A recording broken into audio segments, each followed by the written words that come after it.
Sometimes the people you love the most are the ones who hurt you the deepest. I thought I knew my family, my life, my future, but I was wrong. Everything I trusted, everything I held dear, was built on lies and betrayal. And it's only when the truth hits you that you realize how powerless you really are. Until you decide that enough is enough, this is my story of love, betrayal, and revenge. I used to believe my life was finally coming together. After years of loneliness and quiet resentment inside my family, I thought I had found something pure. Michael was supposed to be my safe place, the man who saw me for who I was, not just the daughter of Richard Carter or the half-sister constantly overshadowed by Ethan. He was kind, attentive, and he made me feel chosen. When he proposed, I cried like a child, clutching his hands as if they were my lifeline. For the first time, I felt that I could step into a future of my own choosing. My father, Richard, congratulated me in his typical way, calm, reserved, almost as if he were attending a business meeting rather than celebrating his daughter's engagement. He said, "If he makes you happy, that's what matters."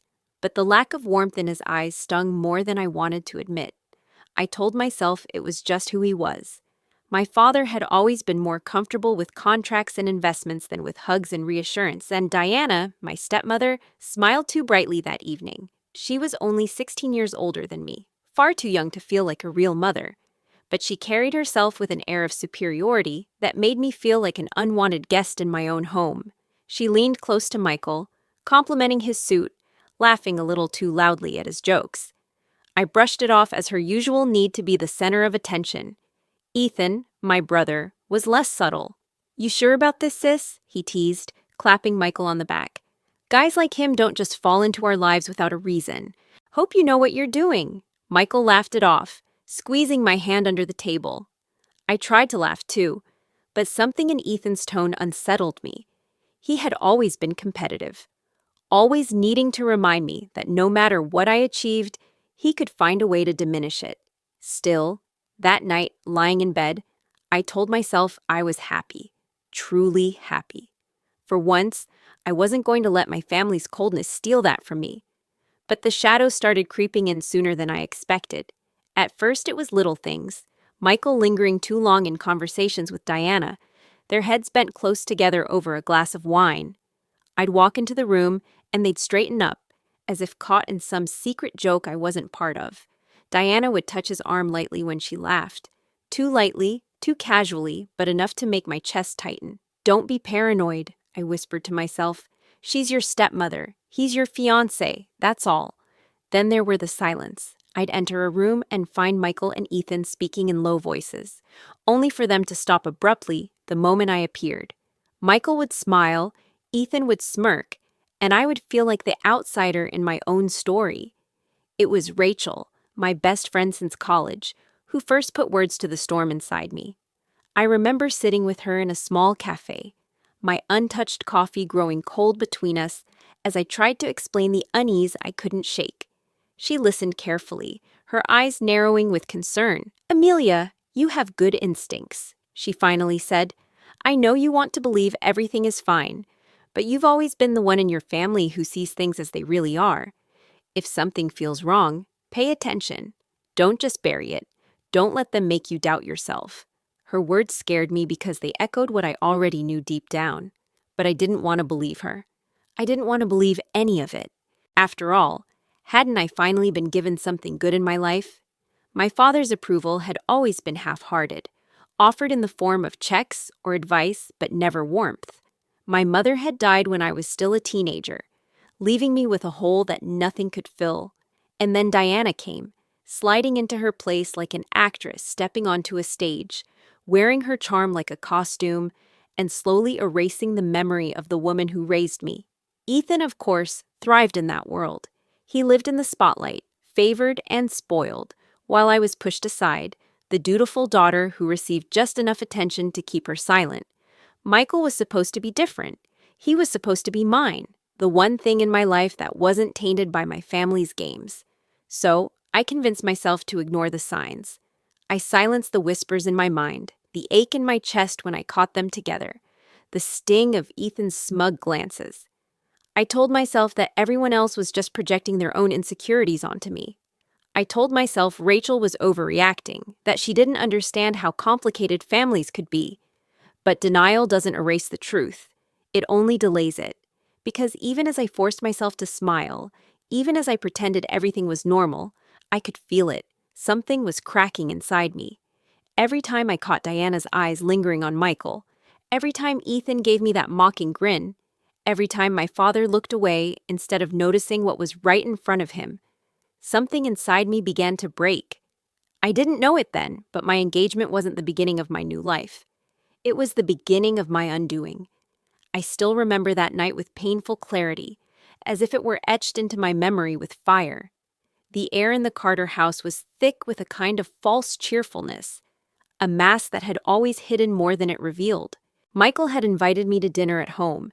It was supposed to be casual, intimate, a way to celebrate our engagement quietly before the chaos of wedding planning consumed us.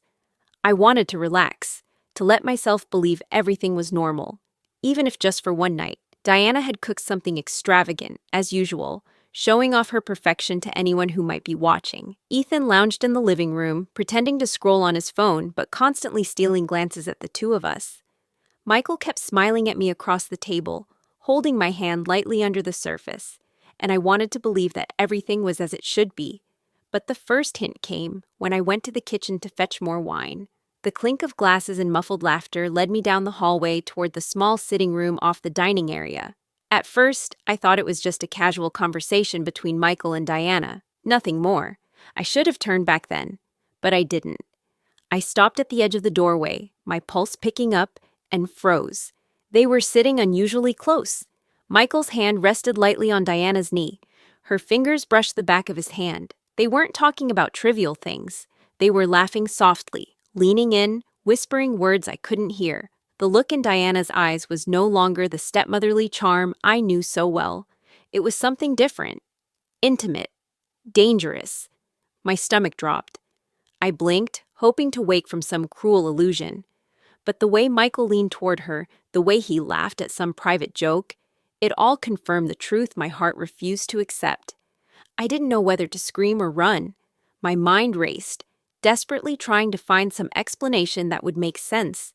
Maybe they were rehearsing a scene for some charity play, I told myself.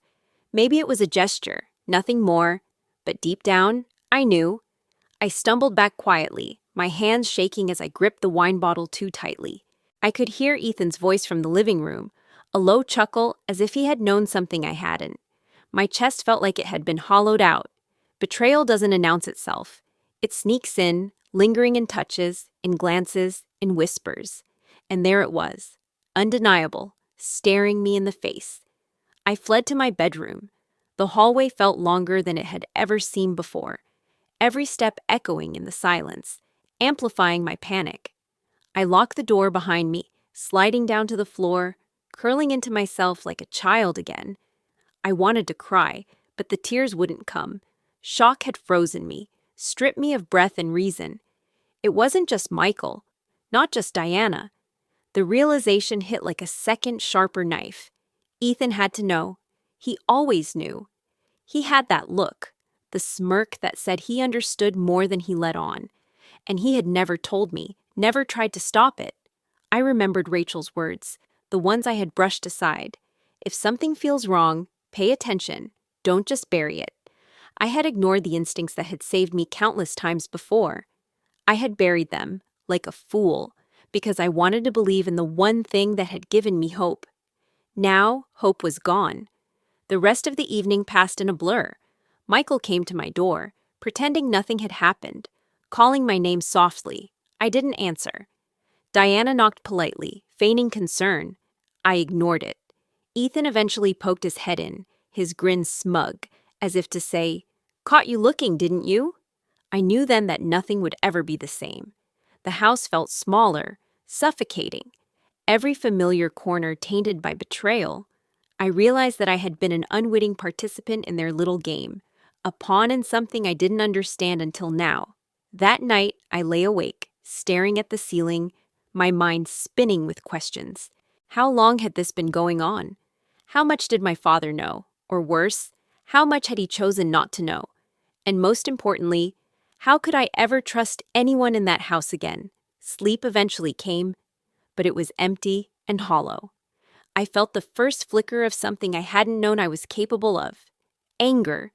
Pure, cold, unrelenting anger. Not just at Michael, but at Diana, at Ethan, at my father for his willful blindness.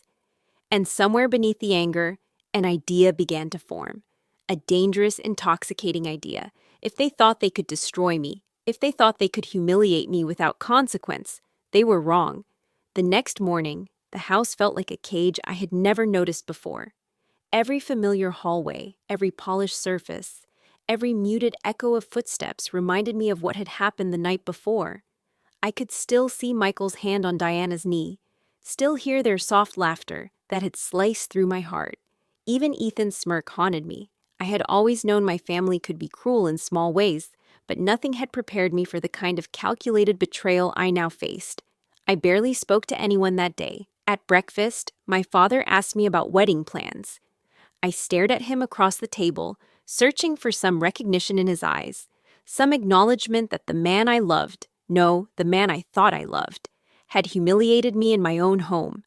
But he looked away, absorbed in his newspaper, unaware or unwilling to confront the truth. Diana smiled at me, her expression polite and patronizing, and I felt bile rise in my throat. Ethan kept fiddling with his phone, pretending nothing had happened, but I could feel his smug satisfaction, as though he had orchestrated this entire nightmare. By mid-morning, I had made my decision. I needed to leave. I couldn't stay another second in that house without feeling my sanity unravel. I packed a small bag, some clothes, my laptop, a few essentials, and told my father I was going to stay with a friend for a few days. He barely looked up. "Fine," he said. "Just don't stay away too long." That nonchalance felt like another betrayal. He had chosen his new family over me, and that was final. The first few nights in the small apartment I rented felt surreal. The space was cramped, far from the airy comfort of my family home, and yet it was mine. For the first time, I was completely alone. I wasn't surrounded by people who judged me, mocked me, or played their cruel games. The silence was suffocating at first, but it also gave me space to breathe, to think, to plan. I replayed the events in my mind over and over. Michael and Diana. Ethan and his smirking indifference. My father, pretending nothing had happened. How long had they been plotting this behind my back? How blind had I been to their manipulation? The questions gnawed at me, each answer more bitter than the last. My chest ached from the betrayal, from the anger that refused to settle. It was Rachel who finally broke through my isolation. She visited me one evening, armed with snacks, tea, and a patience that only a true friend could possess. She sat across from me, watching me pace the small living room, my hands twisting the fabric of my sweater nervously. "You can't just lock yourself away, Amelia," she said gently. "You need a plan. You can't let them destroy you without consequence." I shook my head. "I don't know where to start, Rachel. I feel lost, angry, humiliated. I can't even think straight without seeing their faces mocking me." She reached across the table, taking my hands in hers. "That anger isn't weakness. It's clarity. Use it. You're stronger than they ever gave you credit for. You don't have to forgive them. You just have to survive, and then make them see the cost of what they've done." Her words were like a spark in the darkness. I could feel the seed of resolve taking root inside me, fragile but persistent. I wasn't going to stay broken. I wouldn't. Not for Michael, not for Diana, not for Ethan, and certainly not for my father, who had chosen to close his eyes rather than protect me. For the first time since discovering the betrayal, I allowed myself to plan, not in anger, not in panic, but with cold precision. If they thought they could humiliate me and leave me powerless, they were wrong. I would reclaim my life. I would strike back. I would show them the consequences of underestimating me. And so, in the solitude of my small apartment, surrounded by the echoes of my pain, I began to map out the long path of my revenge. It would be meticulous. It would be calculated. And when the time came, it would be devastating. Because this wasn't just about betrayal anymore. This was about survival. This was about reclaiming everything they had tried to take from me, and I would not fail. Isolation had given me clarity, but clarity alone wasn't enough. Anger could fuel me, yes, but it wouldn't destroy them. I needed precision, I needed leverage, and I needed patience, because revenge, real revenge, wasn't about impulse. It was about timing, control, and making sure the people who had hurt me suffered in ways they would never forget. The first person I focused on was Michael, the man I had loved, the man I had trusted above all else, who had stolen from me in the most intimate way imaginable. My anger was a cold, gnawing thing, and it became sharper as I replayed the countless times he had smiled at me, touched me, whispered things that now tasted like poison. I needed to see him unravel, not for the sake of cruelty, but as a warning to Diana, to Ethan, to anyone else who thought they could use me as a stepping stone in their games. I started small. I reviewed our shared accounts, subtle details in emails, documents, anything that hinted at dishonesty. At first, the trail was faint but persistent. I dug through old receipts, online transactions, anything that didn't match the story he had told me. It was like walking through a darkened house, finding loose boards and dusty corners that no one had bothered to look under. And when I found them, I knew I held something powerful, evidence of lies, deception, and moral compromise. Rachel helped, of course, though she remained a shadow in the background. She reminded me to stay methodical, to not let emotion cloud my judgment. We compiled files, screenshots, notes, every little thing that could be used strategically. We talked through every step, every potential consequence, and I realized how many mistakes Michael and Diana had made, how careless they had been, how blind their confidence had made them. Ethan, meanwhile, became a puzzle piece in a larger picture. I observed him through subtle channels, social media, mutual acquaintances, small financial traces he had left in plain sight. He had always underestimated me. He still did. His arrogance was my tool, every casual lie, every smug comment, every whispered plan that he thought I didn't hear. I heard. I absorbed it, cataloged it, stored it for the moment it would matter. But revenge isn't instantaneous. It's a slow burn. I couldn't rush. I had to maintain appearances. I continued my life outwardly normal. Occasional lunches, calls to friends, visits to family events where I smiled and nodded while feeling nothing but hollow satisfaction. Inside, though, the machine of my plan was turning relentlessly. Each day brought new discoveries, new ways to strike, new ways to dismantle the lives that had shattered mine. One night, as I reviewed a set of emails between Michael and a business associate, a small, triumphant smile spread across my face. Here was something he hadn't been careful with. Evidence of manipulation, small fraudulent claims, tiny lies that had gone unnoticed. It wasn't explosive yet, but it was enough to start shaking the foundations of the man he thought was untouchable. And so I began, cautiously at first. I sent an anonymous note to his employer, hinting at irregularities. Nothing overt, nothing incriminating enough to ruin him overnight, but enough to plant a seed of doubt. I watched quietly as the first ripple of unease reached him. The worry lines appeared across his forehead. He checked his emails obsessively, unsure who was watching. I let it simmer. Let him feel the panic, the loss of control. Michael was only the beginning. Diana would be next. Her arrogance was even more deliciously exposed than Michael's. She had spent so much effort projecting confidence, sophistication, power. Yet even the smallest crack, if handled correctly, could lead to a collapse she would never recover from. And Ethan, oh Ethan, the golden child, so smug in his belief that he was untouchable, that he controlled the family narrative. I hadn't forgotten him. His downfall would be the most satisfying of all. But patience. Patience was key. That night, alone in my apartment, I leaned back in my chair, feeling the cold thrill of strategy course through me. For the first time since that fateful night, I felt a measure of control. I was no longer a victim. I was a player. And every move I made now would edge me closer to the reckoning they all deserved. Revenge wasn't a fantasy anymore. It was a plan, and it had already begun. It didn't take long for the first cracks to appear. Michael had always believed he was untouchable. that his charm and status would shield him from any fallout. But I had discovered something even he hadn't considered. People notice the smallest discrepancies, the tiniest slip when suspicion is planted. It started with subtle emails, hints sent to his associates, carefully worded so that they would question his integrity without knowing who had sent them. I watched as the first ripples spread. One of his colleagues mentioned a missing report, another referenced an unexplained expense. Michael laughed it off in meetings, but I could see the tension beneath his polished exterior. That smile, the one I had adored, now seemed brittle, forced. I admit, I took a small private satisfaction in watching him squirm, not because I enjoyed cruelty, but because I was reclaiming what had been stolen from me. Every glance at his growing unease felt like a small victory, proof that I was no longer powerless. He began calling me more frequently, asking for advice on trivial matters, desperate to maintain some sense of control over his life. I responded carefully, never revealing that I knew the truth, never showing that I was aware of his impending unraveling. His confusion fed my patience, and patience was more powerful than anger. One evening, I received a panicked voicemail from him.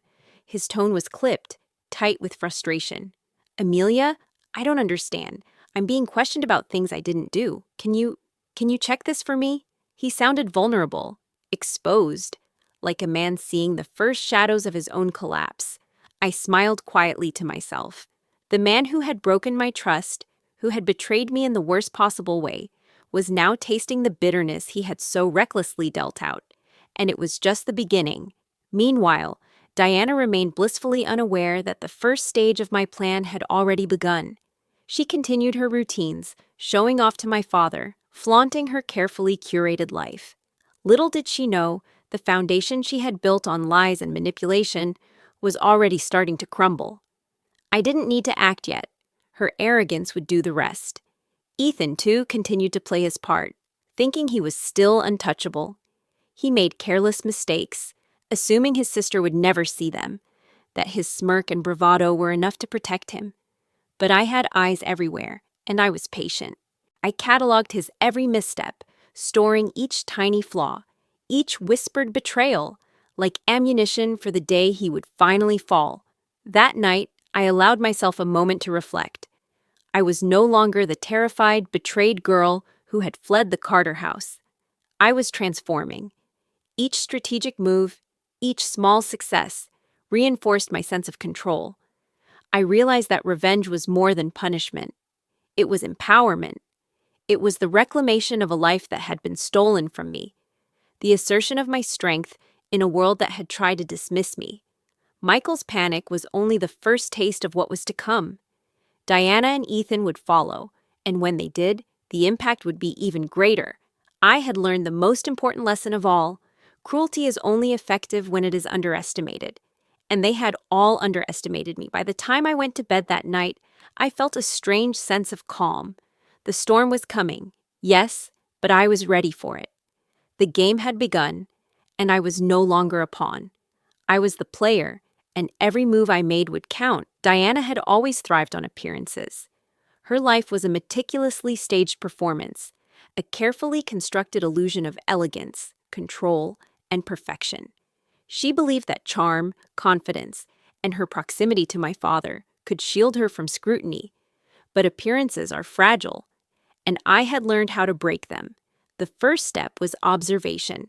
I began following her patterns quietly, noticing the subtle cracks beneath the polished exterior. Her social media posts were curated, yes, but her emails, the notes she left lying around, and the careless way she spoke in private, all of it revealed vulnerability.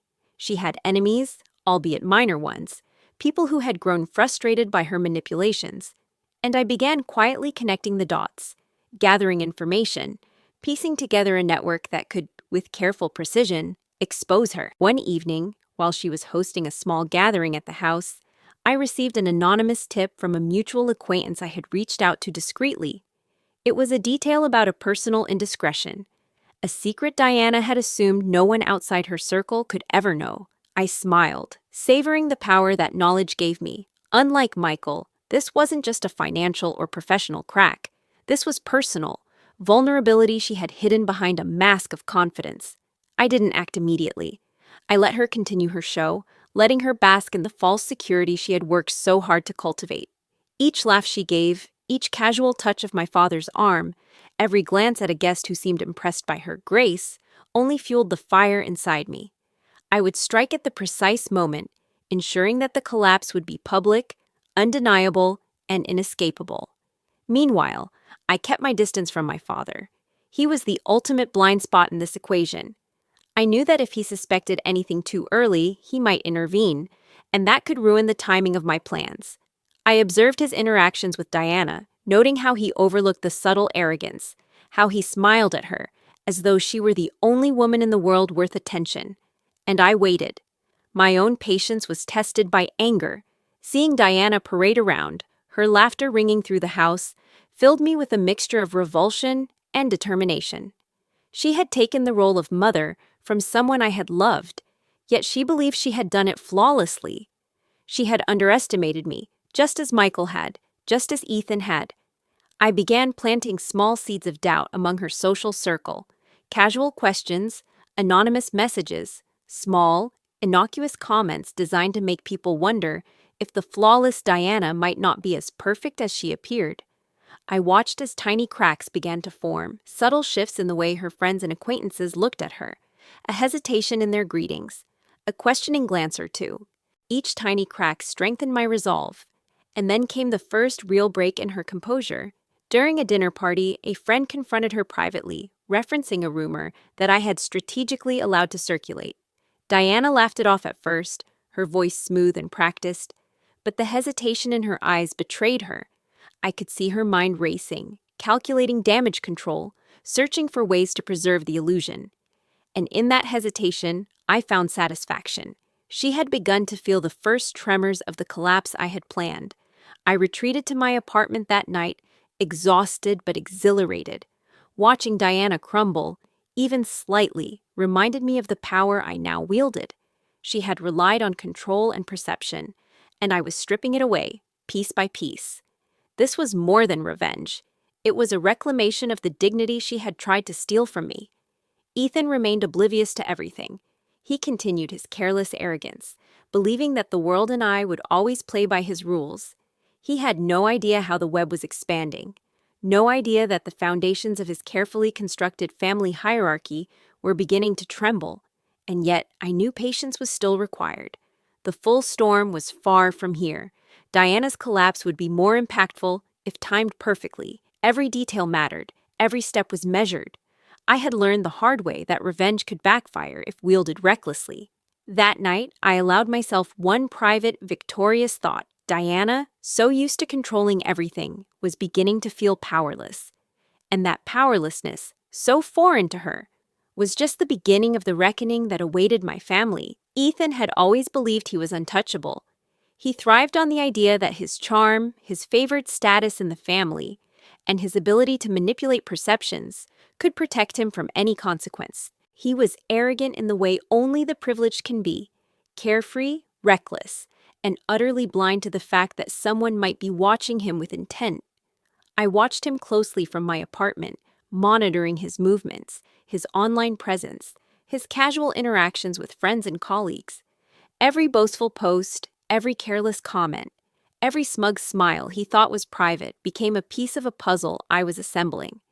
The arrogance he carried so naturally was a weakness, and I intended to exploit it. It started small. A friend of his mentioned a questionable financial decision Ethan had made, something minor, something that could be twisted into a narrative of irresponsibility if presented carefully. I filed it away. Then came a whispered comment about his treatment of an employee, a slight misstep he hadn't considered important. Again, it went into my growing archive, cataloged for the right moment. The first mistake he made was predictable. He underestimated me. He assumed that my absence from the family home meant that I was still fragile, still a pawn, still incapable of action. That assumption would be his undoing. I began planting subtle suggestions among his social circle, an anonymous text here, a casually worded email there, designed to create small doubts about his judgment and reliability. Nothing overt, nothing that could be traced back to me. but enough to unsettle him, to make him question the foundation of his confidence. Ethan began to respond without realizing why. A tightness appeared in his posture, an uncharacteristic hesitation in his speech. The first ripple of worry crossed his face when a colleague questioned him about a project he hadn't managed carefully. I watched from afar as he tried to smooth things over, his usual smugness replaced by a growing unease. Michael's troubles continued in the background, his anxiety feeding into my plan. I allowed the tension between them to build subtly, knowing that each of their insecurities and mistakes would compound. Diana, too, remained blissfully unaware that the web was expanding. I had to act strategically. If any of them caught on too soon, the carefully balanced collapse could unravel. I took a moment one night to reflect on how far I had come. I was no longer the frightened, betrayed girl who had fled the family home in despair. I was becoming something else entirely. A strategist, a planner, a force to be reckoned with. Each small victory, each subtle manipulation, strengthened my resolve. And Ethan's arrogance, once untouchable, was beginning to show cracks. He hadn't realized that the sister he had always underestimated had learned how to play his game, and play it better. By the end of the week, I had noticed a pattern in his behavior. He began double-checking emails, hesitating in conversations, questioning even trivial decisions. The first seeds of doubt had taken root, and I smiled quietly to myself. This was the moment I had been waiting for, the moment when his overconfidence would become a liability. I allowed myself one private, triumphant thought. Ethan, so sure of his power and untouchability, had no idea how thoroughly he was being watched. His first mistakes would only be the beginning of a long unraveling, and I would be there to ensure it was complete. Revenge wasn't about rage anymore. It was about precision. It was about control. And Ethan, arrogant and careless, was the perfect target. The first confrontation wasn't dramatic or overt. Revenge rarely announces itself with fireworks. It creeps in quietly, like a shadow, until the target feels the chill. For me, it came in the form of a carefully worded message to Michael, a mix of truth and implication, enough to unsettle him without revealing my hand completely. I didn't want him to panic, not yet. I wanted him to feel the slow, creeping dread of uncertainty, the kind that gnawed at him quietly and relentlessly. The email I sent was polite, professional even, yet laden with subtle reminders of the discrepancies I had discovered. A misplaced document here, a misreported figure there. Nothing outright, but enough to make him question everything he thought he had under control. The effect was immediate. I watched from afar as he stared at his screen, brow furrowed, lips pressed tight. The confident, charming man I had once adored was gone, replaced by someone smaller, more anxious. I allowed myself a small, private smile, the first true taste of satisfaction since discovering the betrayal. Diana, of course, was watching. I had anticipated her interference. She called Michael later that day, feigning concern, trying to control the situation herself. But Michael's hesitation, the uncharacteristic pause in his voice, betrayed him. He was unraveling, and she hadn't noticed it yet. Ethan, predictably, jumped in next. He didn't understand the game, didn't recognize the subtle strings being pulled. He made suggestions, offered advice, tried to mediate, all while believing he was the one in control. His arrogance blinded him to the truth. He was being manipulated at every turn, and I was orchestrating it perfectly. That night, I received a voicemail from Michael. His tone was tight, strained, and the usual warmth in his voice was replaced by anxiety. "Amelia, something's wrong. I don't understand these numbers. Can we talk?" I let the message sit untouched for hours. I wanted him to stew in uncertainty, to feel the first pangs of fear that come when the ground beneath you starts to shift. When I finally responded, it was carefully neutral, professional, yet pointed enough to reinforce his unease. Diana's role in the household made this confrontation even more delicate. She had no idea that her steps were being monitored, that every move she made could be used against her. I had studied her behavior, cataloged her tendencies, and knew exactly how she would react under pressure. My goal wasn't just to destabilize Michael. It was to make the entire household feel the tremors of change, to create fractures in the armor they had all taken for granted. I didn't confront her directly, not yet. Diana's downfall would be sweeter, if I allowed her to believe she was still in control, if she underestimated me the way Michael had. Patience remained my greatest weapon. And Ethan, he was beginning to notice subtle changes in the dynamics, though he couldn't identify their source. He was suspicious, which made him reckless. The more he tried to assert dominance, the more visible his missteps became. I cataloged each one, storing them for the day when the full impact of his carelessness would be unavoidable. That night, lying in my apartment, I felt a mixture of exhilaration and dread. The first confrontation had gone according to plan, but the danger was palpable. One wrong move, one miscalculation, and my entire strategy could unravel. But I wasn't afraid. I was ready. The first confrontation had been subtle, but it had made its mark. Michael was off balance, Diana was unaware yet vulnerable, and Ethan was beginning to show cracks. The game was intensifying, the stakes higher than ever, and I had never felt more alive. This was no longer just revenge. This was a reckoning. The beauty of secrets is that they always have a way of surfacing, especially when someone is waiting for the right moment to expose them. I had cataloged every indiscretion, every careless mistake, every whispered lie in the Carter household. And now, the time had come to let a few of those secrets slip, carefully, deliberately, like a blade sliding through silk. Diana was the first. I knew she had relied on appearances to shield her misdeeds. She had cultivated an image of perfection, a facade so strong that my father, even if suspicious, refused to question it. But nothing, no matter how carefully curated, could withstand the weight of truth when revealed strategically. It began subtly. An anonymous email to one of her friends hinted at a minor indiscretion, a casual betrayal, something trivial but enough to plant a seed of doubt. I watched as the news traveled slowly, quietly, infiltrating conversations and glances. By the end of the week, the seed had grown. Whispers reached Diana, faint and cautious at first, then sharper, insistent, impossible to ignore. She laughed it off publicly, but I could see the tension in her eyes, the slight quiver in her smile. The first cracks had appeared. Ethan, on the other hand, was unraveling in a different way. His arrogance, which had once been impenetrable, began to betray him. He had made small miscalculations, careless lies to cover minor errors, that I had meticulously recorded. I began distributing subtle hints to those around him, people he thought he could manipulate with charm and bravado.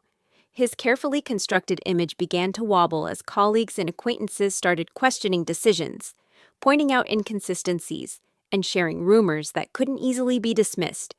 Michael's unraveling continued in the background, feeding the chaos in the household. I watched him stumble through meetings, his confidence faltering, his usual composure replaced by doubt and unease. The threads of their perfect little world were fraying, and I felt a cold, controlled satisfaction watching the first stage of collapse take hold. One evening, my father called me unexpectedly. I could hear the unease in his voice, the first tremors of suspicion. "Amelia, there's something going on. Diana seems different lately." And Michael, his words faltered, uncertain. For the first time, he wasn't shielding the family with his obliviousness. He was noticing, but too late. I let him stew in his own worry. I spoke calmly, carefully, planting subtle suggestions without revealing my hand. The idea wasn't to confront him yet, but to make him question, to create a sense of unease that would ripple through the household. Every move I made was deliberate, every word calculated to maximize tension. By the end of the week, the consequences of the secrets I had revealed began to cascade. Diana was defensive, sharp-tongued, lashing out at trivial provocations. Ethan was increasingly reckless, his arrogance faltering under scrutiny. Michael was cautious now, hesitant, second-guessing every decision. And I, watching from the sidelines, felt the first real surge of power since that night of betrayal. Secrets are dangerous, yes, but in the hands of someone patient and precise, they are devastating. The Carter household, once a fortress of deception and control, was beginning to collapse from within. And I had orchestrated it all. I realized then that revenge wasn't just about punishment. It was about exposure, forcing people to face the truth, to feel the weight of their lies and betrayals. And they would feel it. For the first time, I allowed myself to imagine the final stage, the reckoning that would leave no one unscathed. Michael, Diana, Ethan, each would confront their own undoing, and I would be the one to watch it unfold, calm and resolute, a storm contained until the precise moment it would break. The tension that had been building in the Carter household reached a boiling point. I had been patient, careful, precise. But even the most meticulous plan eventually forces movement, and movement brings chaos. It began with Michael.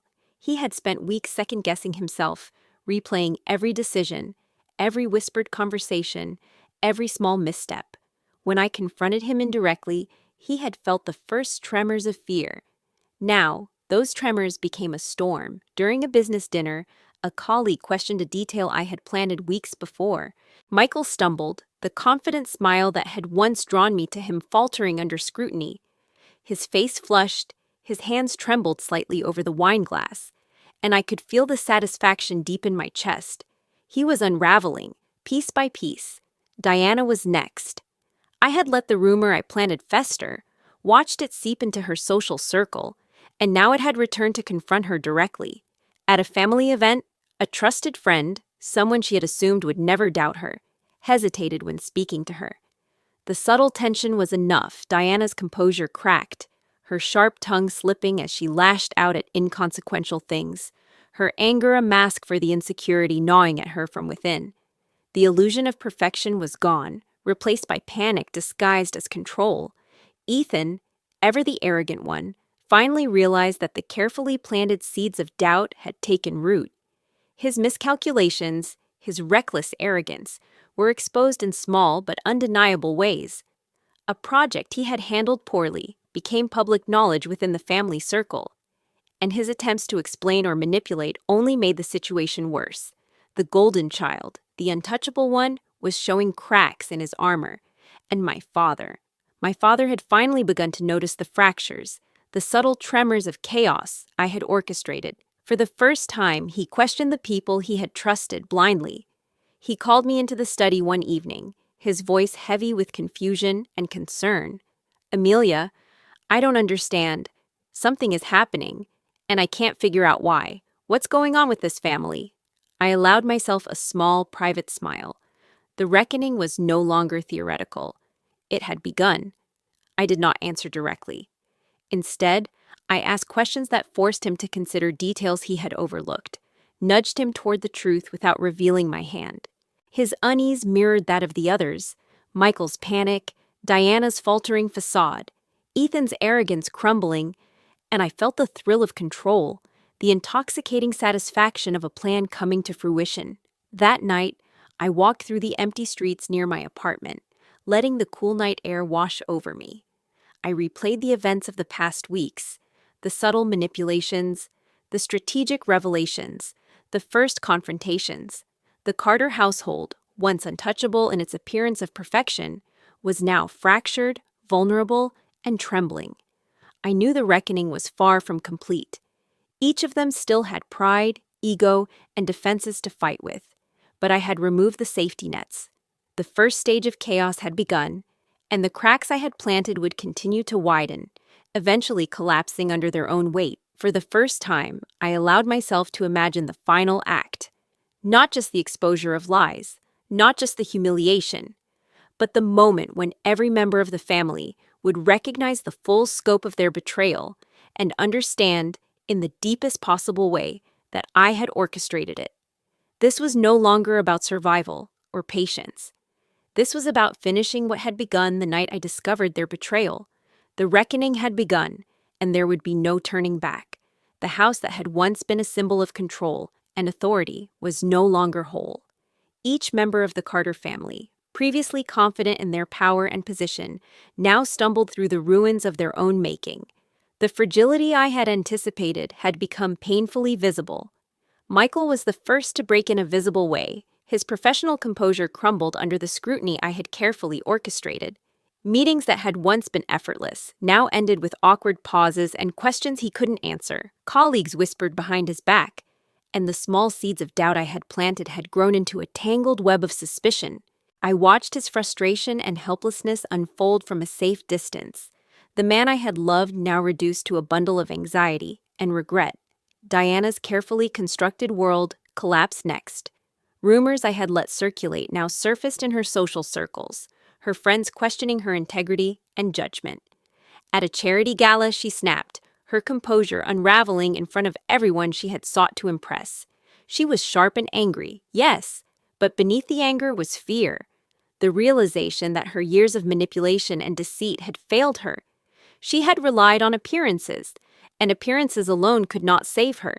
Ethan's arrogance had been the slowest to falter, but it crumbled spectacularly. His reckless decisions, once brushed aside by charm, now became liabilities that could not be ignored. Friends, colleagues, and even family began to see the cracks he had tried to hide. In a tense confrontation with my father, he lost his usual smirk, his voice rising in desperation as the consequences of his hubris pressed down upon him. And my father. He was left staggering between disbelief and guilt. He had finally noticed what had been right in front of him all along, and the realization that he had failed to protect me, or even acknowledge my pain, crushed him. He turned to me for answers, for guidance, but I was no longer the powerless daughter he had once dismissed. I had become the architect of the reckoning, and he had no choice but to face it. I watched quietly as the Carter family, once untouchable and perfect, disintegrated under the weight of their own betrayals. The fear, shame, and doubt I had carefully cultivated reached every corner of their lives. They argued, they faltered, they apologized, but the damage was irreversible. I had shown them what it meant to be powerless, what it felt like to be under someone else's control, what it meant to betray and be betrayed in return. Sitting in my apartment that night, I allowed myself a long, slow breath. The collapse wasn't complete. The echoes of my strategy would continue to ripple through their lives, but the foundations were broken. The people who had hurt me, who had stolen what I had cherished, who had assumed I would remain weak and silent, were beginning to feel the full weight of their choices. I had not acted recklessly. I had not lashed out blindly. Every move had been calculated, every action deliberate. The result was devastating, precise, and irreversible. For the first time in months, I felt the kind of calm that comes only after a storm. The Carter family had learned a lesson they would never forget. And I, standing amidst the quiet aftermath, finally felt the first flicker of closure. But there was one final piece, the one that would bring the reckoning to a complete, undeniable end.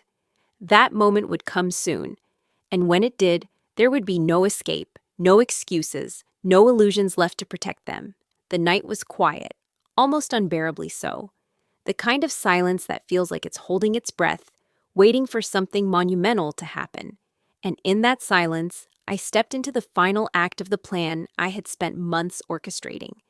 The culmination of patience, observation, and strategy. It was time for the last, irrevocable move. I called a family meeting, under the pretense of reconciling tensions that had been building for weeks. Michael, Diana, and Ethan arrived, each carrying their own anxious curiosity, none of them suspecting the depth of the storm I had created. My father watched silently, wary but hopeful, still clinging to the illusion that his children's conflicts could somehow be mediated by conversation alone. I began calmly, deliberately. I spoke of loyalty, of betrayal, of the trust that had been shattered in this family, and of the consequences of their actions. I revealed Michael's manipulations, Diana's carefully hidden indiscretions, and Ethan's reckless arrogance. Each revelation was accompanied by documentation, emails, messages, and evidence I had painstakingly collected. The truth landed like stones thrown into water, creating ripples of shock, guilt, and panic. Michael's face went pale, the charming mask stripped away to reveal fear and regret. Diana's hands trembled, the self-assured facade she had clung to now crumbling in front of everyone. Ethan's eyes widened in disbelief, the first real recognition of vulnerability he had ever felt. And my father.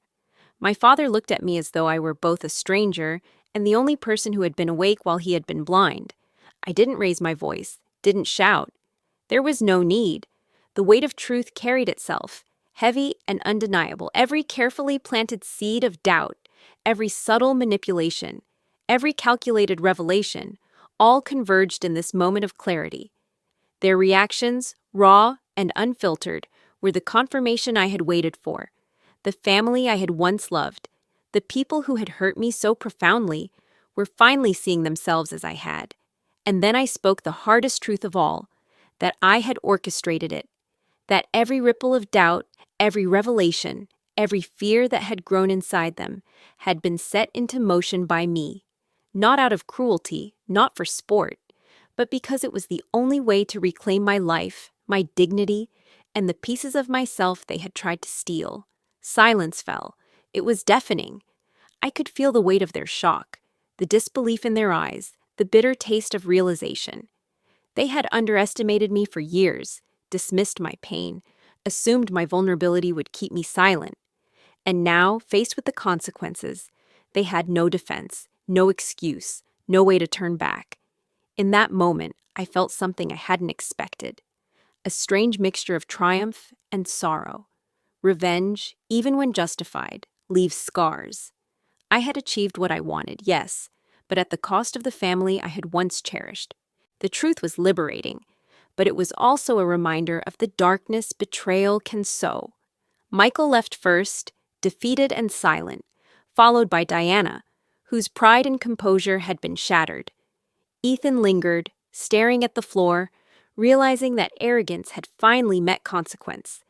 My father remained, a mixture of confusion and reluctant respect in his gaze, as if acknowledging that I had become someone he had never fully understood, and perhaps never could. I took a deep breath, feeling the weight of the moment settle around me. This was the end. The reckoning was complete. The family, fractured and humbled, could now confront their own truths. And I was free. Freedom came in the quiet aftermath, in the knowledge that justice, in my hands, had been precise, deliberate, and undeniable. I had been betrayed, used, and underestimated. But I had endured, I had planned, and I had acted. And in that final reckoning, I found the closure I had sought for so long. I walked out of the house that night with a sense of calm I hadn't felt in years. The storm had passed, and though the ruins remained, I knew that I had reclaimed my life. The cost had been high, the lessons harsh, but the victory, my victory, was complete. And in that silence, I realized the most powerful truth of all. Betrayal is a weapon, but so is patience. And when wielded with precision, even the most powerful can be brought to their knees.